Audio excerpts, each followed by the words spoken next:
अच्छा जी, एक भाई ने सवाल पूछा है कि एक केवट में जगह है, एक बंदे के नाम 10 मरले है, एक के 5 है, एक के 2 है, एक के 7 है।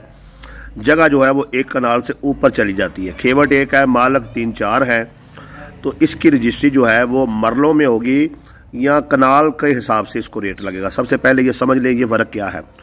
मिसाल के तौर पे एक जगह पर फ़ी मरला रेट जो है ज़री रकबे का 1 लाख रुपया है रजिस्ट्री के हिसाब से, शेड्यूल रेट।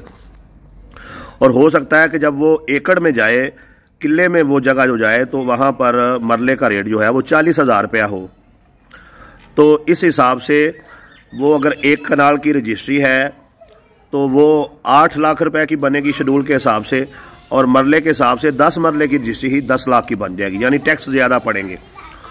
यानी सादा आप समझ लें कि मरलों में जो है वो रजिस्ट्री 10 मरले खाली है तो वो 10 लाख की पड़ रही है।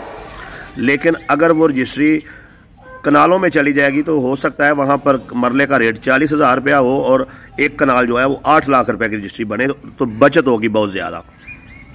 तो अब भाई ने सवाल ये पूछा है कि ये रजिस्ट्री जो है वो मरलों में होगी या कनालों के हिसाब से होगी। तो मोहतरम भाई, ये रजिस्ट्री एक कनाल से ऊपर चली गई है, ये कनालों में होगी।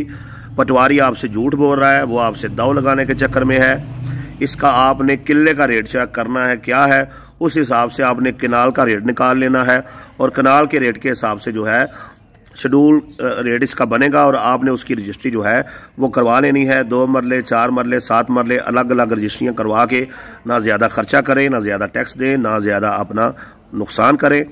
तो ये एक तरीकाकार है भाइयों। जब भी आप ज़री रकबा ख़रीदते हैं, रकबा 20 मरले से ऊपर चला जाता है तो आपको टैक्स कम पड़ते हैं, ख़र्चा कम पड़ता है, क्योंकि फिर उसका जो टैक्स है वो फ़ी मरले के हिसाब से नहीं पड़ता, फ़ी एकड़ के हिसाब से कनाल का जो है वो टैक्स निकाला जाता है, शेड्यूल रेट निकाला जाता है, तो ख़र्चा कम पड़ता है। इस फार्मूले को जो इंसान समझते हैं वो अपनी लाखों रुपए की बचत करते हैं। और ये बंदा भी कुछ समझदार नज़र आ रहा है, तो मैंने भाई आपको मशवरा दे दिया है, आप इस पर अमल करें और लाखों रुपए की बचत करें, और इस पैगाम को आगे शेयर भी करें। ज़री रकबा जब एक ही खेवड़ में 2-4 मालक आपको इकट्ठे जो है वो मिल जाएं, कनाल से ऊपर चला जाए, तो वहाँ पर एकड़ का हिसाब निकाल कर उस हिसाब से रजिस्ट्री कराएं। अल्लाह अल्लाह और खैर सल्ला।